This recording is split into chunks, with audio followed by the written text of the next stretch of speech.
Welcome to another episode of Teen Minds Redefined, where we shift and change our perspective on how we're raising our kids and having those really great, strong, close, connected relationships so we can foster these human beings out into the world to be strong and authentic and wonderful. And today I have a guest. So parents, keep your pants on. We're diving into some very spicy, maybe a little out of your comfort zone conversation, but necessary. This is not your typical birds and the bees. This is the disclaimer, though. So if this is not your jam, we are talking all things sex and teens and what they need to know. So if you have littles listening, tune out. If it's something you want to come back to on your own, great. If it's something you want to talk to and start off the conversation, have your teens listen with you, because there's your safe space to start. So welcome, Melanie Bonk, the fearless advocate for teen sexual health empowerment. With Melanie's wisdom and expertise, we are going to tackle all the tough topics, sex and teens, and what they need to know. Welcome, Melanie. Woo! I am so happy to be here. Thank you for having me. This is great because, I participate in a lot of these Facebook groups with parenting and teens, and this whole sex thing just keeps coming up literally all the time.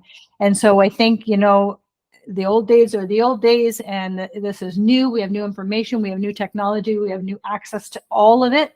And so we want our kids to be informed by us, not by their peers, not by social media. So I think this is a really important conversation. And Melanie, let's just start. Like, how did you get to here? No, I have one other question. Is your last name actually Bonk? It is actually Bonk, B-O-N-K. So I am a love, sex, and relationship coach. I am here to help you bonk better. Yes, my last name is Bonk, and I was born on Valentine's Day. Like, I was destined to do this type of work. So, like I said, I am a love, sex, relationship coach. I work with couples. I help them really start to rewrite and recreate what their love, sex life looks like. I do that by teaching them soulful communication skills, learning how to really hold space with your whole body, hold space in a zone where you're not going to judge, you're not going to should, you're not going to try to fix your partner, you're just going to listen. And I also help them with emotional intelligence. A lot of our conversations today are going to require a lot of emotional intelligence to be able to hold space for even talking about sex with your kiddos.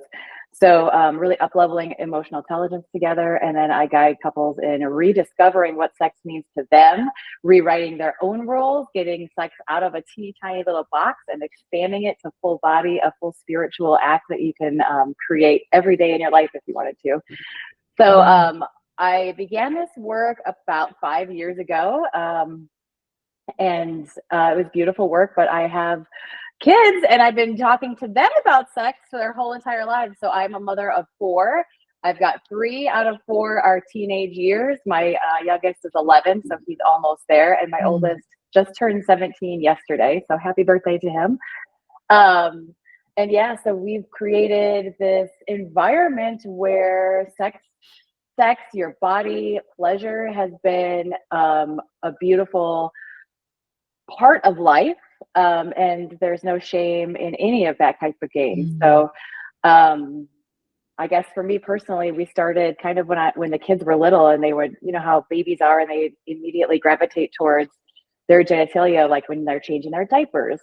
I wasn't even conscious of the fact that I was doing it, but when they would do that and they would start playing with themselves, I would just look at them and with a smile on my face, and I would say, "That feels so good, doesn't it, darling?" Like, I would never take their hand away. I just unconsciously was conscious about how I spoke to them about their body and touching their body. So we've got these kids now who are growing up and having these very real life conversations, very real adulting, yet in a teenage body. So that's when I think these conversations become so powerful, and they've got this like potent energy that just can't be ignored. Yeah. And I'm going to say, first of all, it's never too late to start these conversations. Never, never, never. And I'm also going to say, if there's some trauma in a parent's world around this, please feel free to think that maybe you can get a different trusted adult to have these Mhm. conversations. I just want to really respect that sometimes these conversations, even though they're touchy topics and hard to talk about, sometimes there's some very serious internal trauma that would really trigger somebody. So this is not an expectation of every parent to have this conversation. But having said that, our teens need to have this information. So however you can get it to them via some trusted adult, because they will look for it. Mhm. And we want them to get the right information in a safe environment, right? Yep, absolutely. So Yeah. yeah, creating that safe environment. And no matter when you're starting out, if your kiddo comes to you with a question, which is a beautiful like moment, Mhm. it does happen. Every now and then I've got one of the kids and they'll just say, when we're just alone, the two of us, hey mom. And I'm like, okay, you kind of, that like cue when they come in. And I got this piece of advice from another motherly figure in my life. And I think a beautiful way to answer questions for kiddos is answering a question truthfully and honestly, but answering the bare bones of what they are actually asking. So if they're asking a question, you don't need to Okay. go in and add a bunch of other information. Literally just answer this in the most simple way you can come up with a truthful answer. And then usually that's enough to kind of like let them digest with that. Then they're going to break that apart in their psyche, and then they'll come up with more questions. So it's also a way to kind of really give them really impactful, truthful statements that are simple, clear, and right to the point. And I think that lands so much better with them. And then you're empowering them with the truth. That's such a great idea. I would never even thought of that, because as parents, especially if we get into this more difficult conversations, we tend to like add subtitles and headings and different things and a little more context and just in case and whatever. And you're right. Like I asked a question, answer the question, and then it doesn't get combobulated with all this other input that they don't need. So that's a really good point. Really good point. Okay, so I'm diving into teens' primary resources can be the internet, social media, and porn. So where do you want to start? Because I think these are really important to talk about. Yeah, I absolutely agree with you. Having a conversation, and it's multiple conversations, it's never just one conversation, especially about porn, is key. And it's key no matter what your child is, who they identify as. There are plenty of studies that show that female and non-binary folks are going in and searching it just as much as boys are. So if you think that just because you have a daughter, this isn't a conversation you need to be having, I would go ahead and reorientate yourself with the fact that kiddos are all going online. And then I always come back because it's a 57 to $100 billion industry, porn. And internet alone is just a $3 billion industry a year. And they want to get the kids in young. They want to get them in and get them addicted to it, so they have a repeat customer. So when you start to create this conversation with your children or child, having some stats in your back, so like it's not just mom or dad having this conversation with the child. It's like, this is my opinion. When you provide them with that kind of information, like this is an actual big industry that wants to get their claws in you, and here's why. They're making billions of dollars a year. I find that always helps out, because then it's just not mom or dad's opinion, it's actual science. I always go in and I have, as much as I don't like to have my phone or anything around when I have these conversations, I look up an article, or I find something with some more supportive data, so you can say, and actually in this study, like I have one right here in 2023, a study found that 42% of kids 10 to 17 were reported looking at porn. And sex is the number one word searched in Google and all of the search engines. So having that behind your back, so you can literally just read off the study. You can find the highlights of something. And so your kid is actually getting an education, not just getting your opinion. Yeah. I think So that's good. really big. Yeah. And then going into, and then here's the impacts. Here's how it'll impact your life. Your brain is taking in all of these stimulations that activate all five of your senses.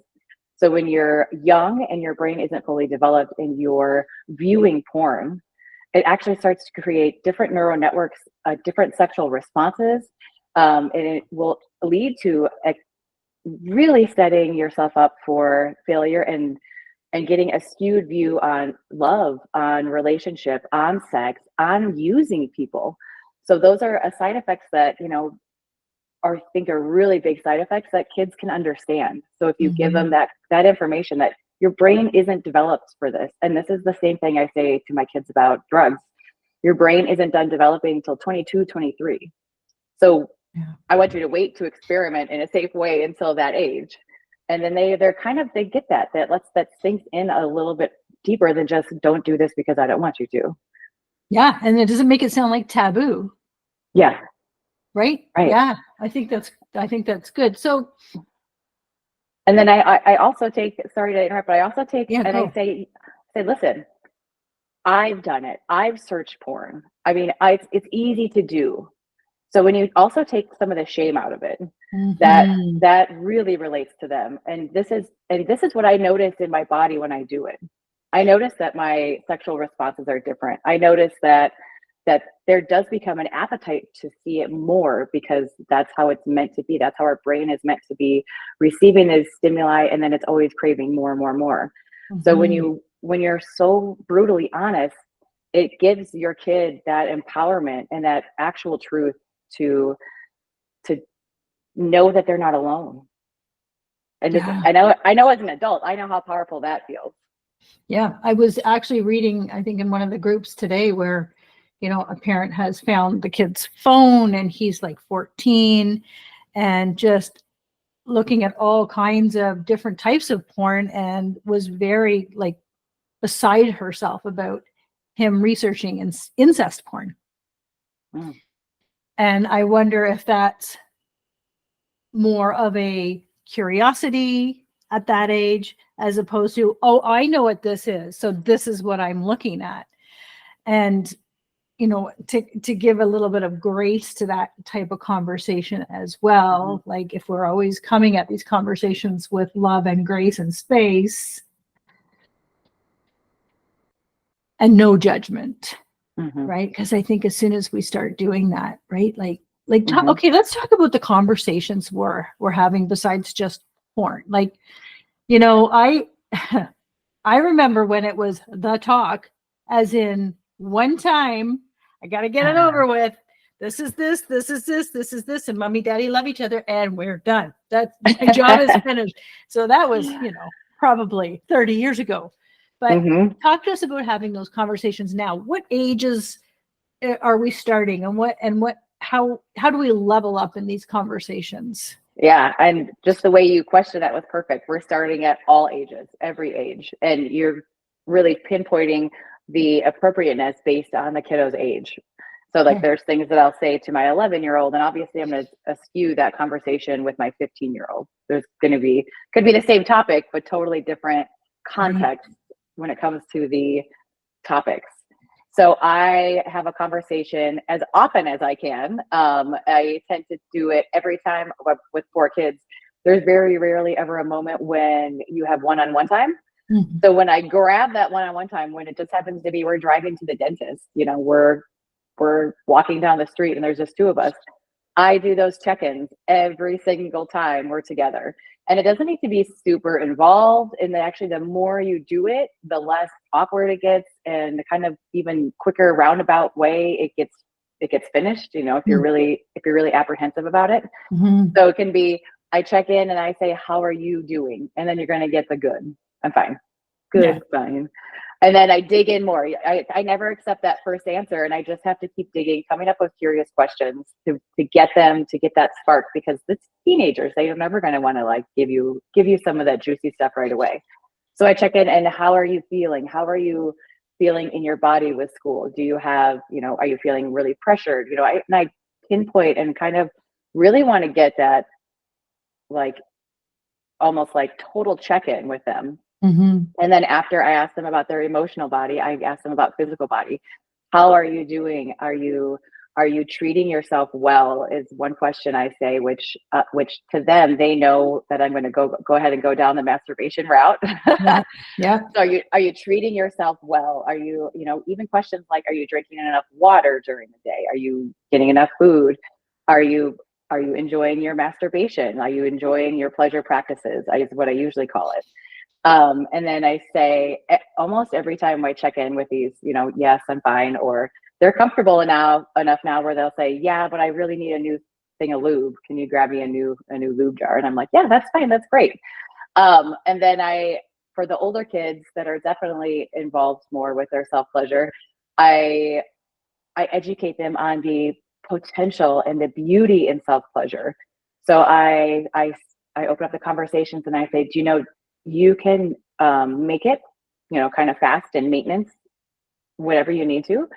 But at least once a week, I would love it if you would dive into a sacred practice where you're really looking at yourself in the mirror, you're loving yourself. I add some of my Tantra teachings in there and I say, looking in the mirror when you love yourself, realize and understand that you're the only one that can show up for you unconditionally. You're the only one that will love you unconditionally, because everyone else around your world should have boundaries and should have conditions, including your romantic partners. So really taking it at least once a week where you're going to nourish yourself, where you're going to spend some time giving your whole body pleasure. And I'm teaching them also that it's a whole body experience, not just the genitalia. Yeah. So I mean, I understand that some of these concepts could be foreign as an adult, and many of my clients come to me are adults, and that concept is foreign. And so if it feels foreign for you to be having these conversations, you could always tilt it to be like, I heard a lady on a podcast and this is to kind of open my eyes, and you can use any kind of thing as a reference and be like, I'm curious about that. What do you think about that? So really adding just this ultimate layer of trust and curiosity that they can handle these adult things as they move into adulthood. And I have to say, because of what you do and who you are, and your kids are used to this environment. So now I've got somebody listening going, are you freaking kidding me? What the hell? I'm not saying masturbation to my kid. Like, let's back it up saying, okay, this is the reaction you're getting from mom or dad, or you've got kid in the back seat saying, shut up. I am not talking about this with you. How do we navigate ourselves feeling comfortable and the comfort zone in the back seat? Because this is, I'm even thinking, oh my, okay, now I'm going to start sweating. So Yep. Yeah. So as the adult, as the caregiver, I mean, you are going to be putting yourself in a space where you're going to test your nervous system. So understanding how to regulate your nervous system, understanding even just controlling your breath. If you're driving, sometimes it's nice to drive with one hand, have one hand on the heart, feeling your breath, regulating your core, noticing your feet on the ground, feeling anytime, like if I get right up in that brain of mine and I'm not embodied, I start to ground into my feet, bring that awareness down. And then be honest, say, I know that this conversation is probably making you feel gross. And then it's a beautiful example of how you can teach them how to be embodied, how you can teach them how to be safe in their body. So you can say, I know this conversation is making you feel gross. Right now, my stomach is tight. My solar plexus feels like it's in a knot. And I kind of feel like my throat is tight. Ugh. How do you feel, kiddo? And the kiddo's going to be like barf. What are we doing? Gross. So then just co-regulating together. And then you're also teaching your kiddo and creating this connection with your kiddo that they necessarily shouldn't be getting other places. This should be your opportunity to grow together. And it's one of the things that I love saying to my kids is, I know this is the first time you're experiencing this, but this is the first time I am too. Yeah. Like this is the first time I'm talking to my teens about sex. So this might be rough for both of us. And then your kids have this beautiful invitation to see that you're human, to see that you are a living being that reacts. And another thing you can say too is, I'm so icky and nervous about this conversation because I love you so deeply, because my heart is so full of love for you. And this is really important stuff that we need to do. So good. So good. So can we talk about like that, navigating this balance between respecting a teen's privacy and regarding their sexual health and what they're doing, and what resources they're accessing? Like, how do we, we have to, I think, establish some kind of a privacy line, and how do we do that and still have these really good conversations? I think it's open conversations often. When my eldest first got into a pretty serious relationship, it was learning for both of us. And again, I came out and said that. And they were, both him and his partner came to me, I think about 6 or 7 months into their dating. And they said, we would like to have a conversation with you. And so right away, of course, I was like, my stomach turned. I got all icky. I immediately started back sweating. I was just like, oh boy, here we go. So I immediately grounded. I came into my feet.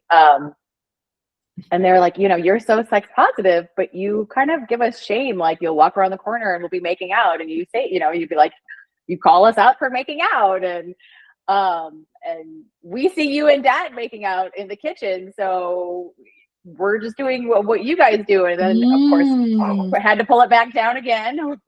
Breathe. And then I'm like, yeah, that's a really good point. In my head, I'm like, shit, that's a really good point. They're so right. I can't. So it was the same conversation where I'm like, I'm going to need a moment to think about how to respond to what you guys are saying, because I feel it's really valid. And then I also grew up in a household that was not like this. I grew up in a household where I could not have my romantic partner over.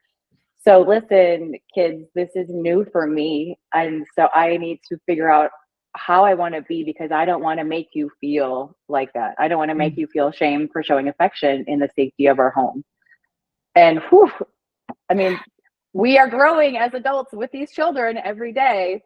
So that is definitely one. And just being so honest, and then really understanding that emotional intelligence of, I actually might need a space and a moment before I can answer this question. And I would love to come back to you, because I'm dysregulated and I'll never be speaking from my heart in that situation. I'll be speaking from my brain, or what I should, or the judgments and the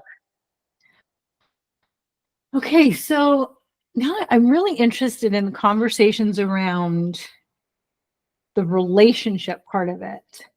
And, when's too young, when's not too young? Like, well, she's 13, well, she's 16, well, she's 18. And do we lay down this kind of, guidelines in, the progression of a relationship for kids? Like, talk to me about all of that. Yeah, there's definitely progression. My 17-year-old and his partner have obviously a little bit more freedom than my 14-year-old, who is going to turn 15 next month. He had a girlfriend. So all of a sudden there were 2 girls in the house. And for me, as a mother of all boys, that was a lot of female energy in my space. So even just understanding the changes of dynamic, if you're going to have, partners over in your home, if it's going to be a welcome environment. That first time there was lots of other female energy, kind of like this alpha lion came out in me. And I was like, who are these girls and why are they in my space? That was quite interesting, actually. So I had to, again, step into my own space. I had to collect, okay, what's the environment I want to create for my kids? They're only here now for another year or 2. Do I want them to be going away all the time from our house to be with a romantic partner, which is what I did as a teenager? Or do I want them to have a safe space and be in the home? So then it does, like, you're right, there's a progression. So the 14-year-old who had a girlfriend for just a little while, they could go downstairs and watch movies with doors open and other people around. Where the 17-year-old, he's got the consent to go downstairs with a girlfriend and shut the door and have privacy in their bedroom or in his bedroom. So there's definitely a progression, and it's each step of that ladder has beautiful teaching moments, has beautiful expansion for you and your kid, and has the gut-wrenching grossness of the fact that your kid is making out with another person. Okay, so let's talk birth control then. Like, when are you having these conversations? And safe, healthy relationships and birth control and those sorts of things that we need to bring to the table. Yeah, and it's birth control is a topic that has so much controversy in it. And almost in a way you feel helpless sometimes as a boy mom, as like I did. But for me, I started bringing in, and I knew I was going to do this at some point, jars of condoms and put them in the bathroom when his friends became sexually active. So I have such open conversations with my kids all the time that I can ask them like, hey, is so-and-so has been with this girl for a while. Are they starting to get sexually active? And my kid will say, yeah, they're getting pretty close. So then that's a cue for me to even kind of, and this could probably set up all kinds of debates, but it's an open jar for anybody who walks into my house. You can walk out with condoms because maybe you don't have that safety at home. So it could be controversial, but yet if a kid is taking some and they're already sexually active and they're not using anything, to me, that's a victory for their young spirits. Yeah. And then for the situation so far that I've been in, where we've only had one, relationship where this has come up, I had the jar of condoms. We were talking about that. At this point, my kid was saying, we think we want to go on some kind of birth control. We're getting close to being sexually active all the way, and sexually active is a big category, which could take a whole nother podcast to probably talk about. But we're wanting to go explore options. What do you think? Which was a beautiful invitation again for me to kind of give my opinion. And then they came back and we had a second conversation, and they wanted to make an appointment for her to get birth control, but she wasn't open yet to talking about this with her mother. And so for me, that was a huge red flag. So I said, listen, all right, here's the conversation. If she's not ready to talk to her mom about being sexually active, then I don't think she's ready to be sexually active. So Good point. Yeah. So that was a hard one. Yeah. And again, that took some reflection. I just couldn't answer that right away because I had to really think and process through what could I possibly want for these kids? What would I want if I was her mom? What would I want as a mother to him?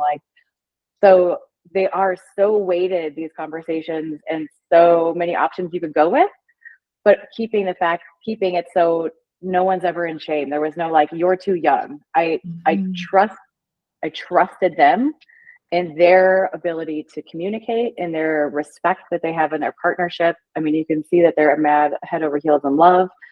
And then I had to be like, do I really want my kid to be sexually active? Ew, that's so gross.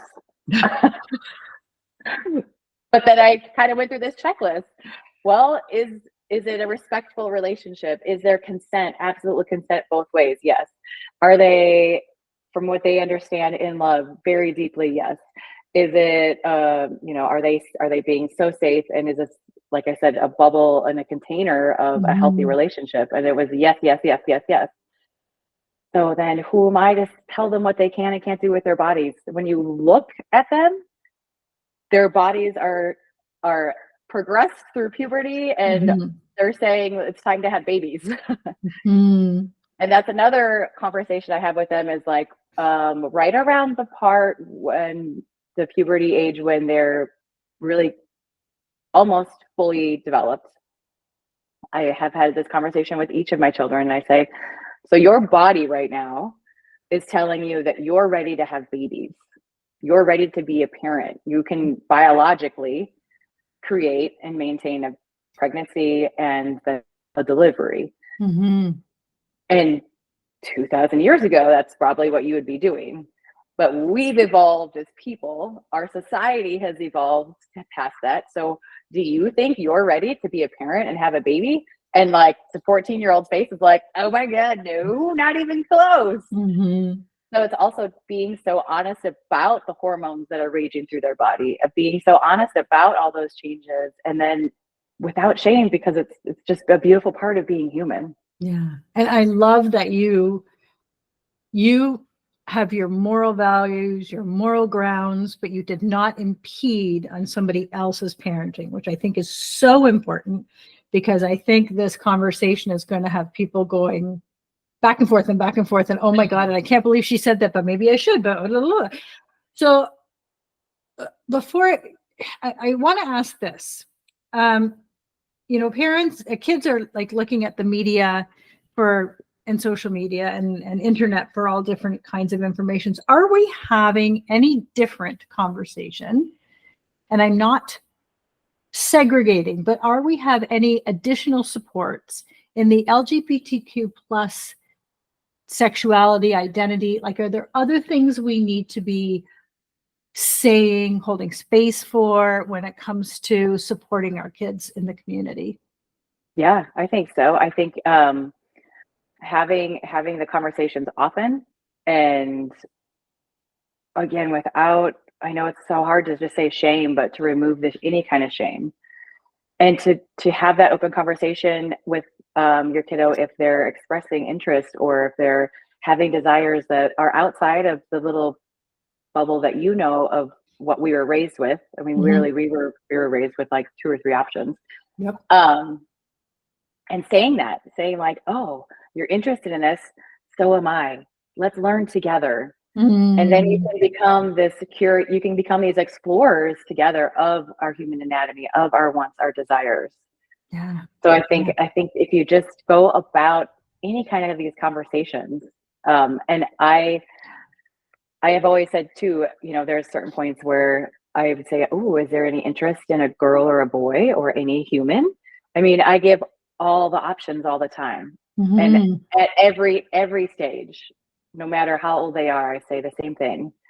And I also, I've got a book that's called, I'm blanking on it for a second, because I'm thinking of what the quote is. The quote is, we're all made of the same parts, just organized differently. And so that's Emily Nagoski at Come As You Are.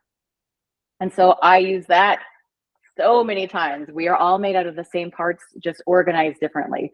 And I've even showed them like a little GIF of the female anatomy transforming into the male anatomy, transforming back into the female anatomy, I'm like, look, it's all the same ingredients. It's like we're all made of the same pizza, just pepperonis are in different places. Yeah. So does it really matter what the label is? Yeah. And I actually had a podcast guest on a little while ago, and I think it was Jennifer Boudreau, who said, when your kid, no matter what age they are, when your kid comes to you and says, this is what I'm feeling, believe that's their truth at that time. And it may change and it may not change, but to kind of go into this, you'll grow out of it, or it's a phase, or you just watched it on TV, or this is your friend, or social media. No, we're just stopping the conversation as that's your truth. And I support your truth at that moment, because that, I think, opens so many doors and so many hearts. So we have all of this information. We have all these conversations. What I think is really important to say is, no, it might not be comfortable. It might make you feel disgusting. It might make you nervous. What make you want to drink? I don't know. I would think maybe that would be me. But what's the alternative, Melanie? What happens when we don't have these conversations with the kids? What are we looking at?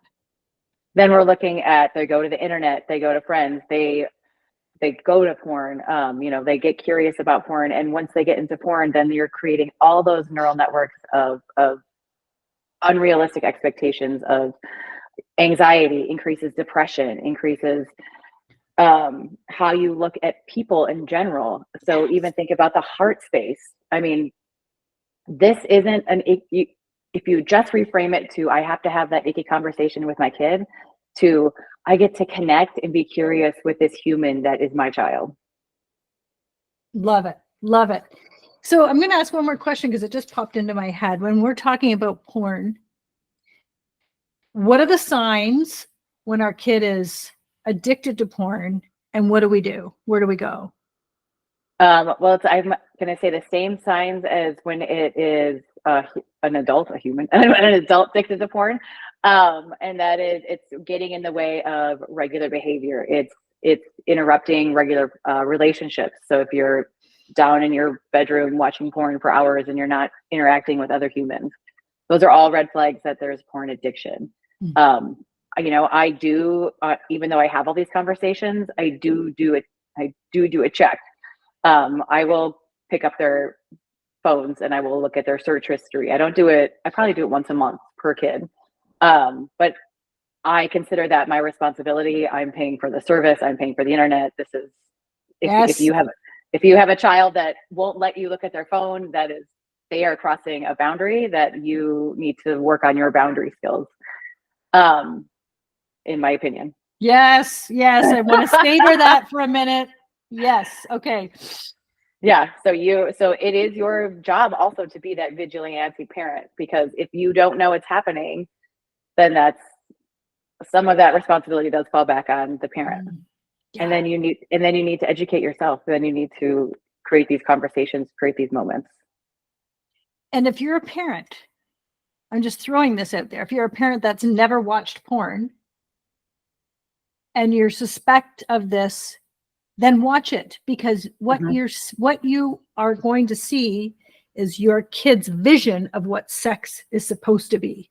And it can be angry, and it can be something that, to each his own, but if that's the only thing they're seeing and you're not talking about it, that's what they're picturing. And there's trauma there. So yeah. And I just want to piggyback off of that for a second.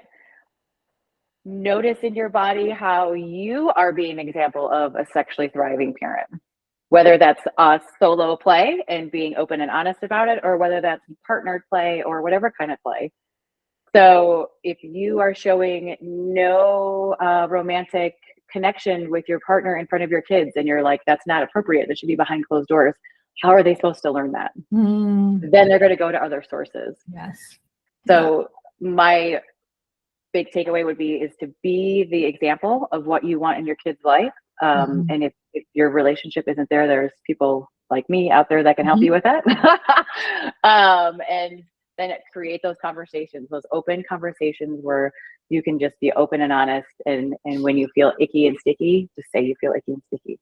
Yeah. And you now have a recording of this. So when it's time, just keep listening, reach out, talk to Melanie, send messages, whatever it is you need to do that we can support you, we will.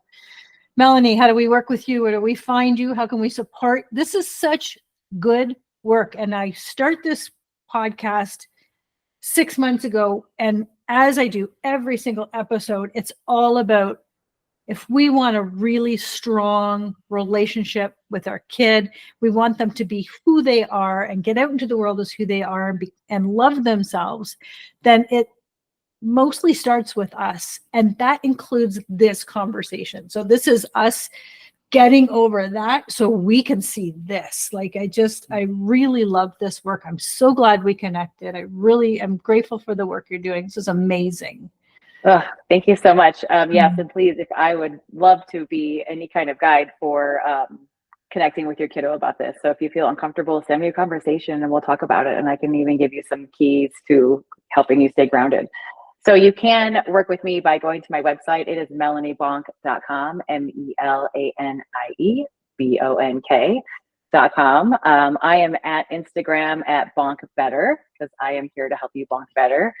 And if you want to actually go into my website and go to melaniebonk.com/pod, POD, I've got a beautiful little 3 podcast experience that is complimentary to your listeners. So they can enter their email And for 3 weeks in a row, you will receive some embodiment practices. And these practices might be really juicy to do before you have this conversation. So you can't get embodied, get in a space of love and compassion, and then open the conversation up to your kiddo. So that's a beautiful gift that I hope you take advantage of, and you can just enter your email and get it right there. That's a generous thank you. And I know, Melanie, you talked about some books, so we'll put everything in the show notes for links. And once again, I think we need to come back to this, because I think we're going to get some feedback, and I think there might be, like we do, a Q&A podcast. Would be Perfect. Awesome. Yeah. Thank you so much. Thank you for joining us.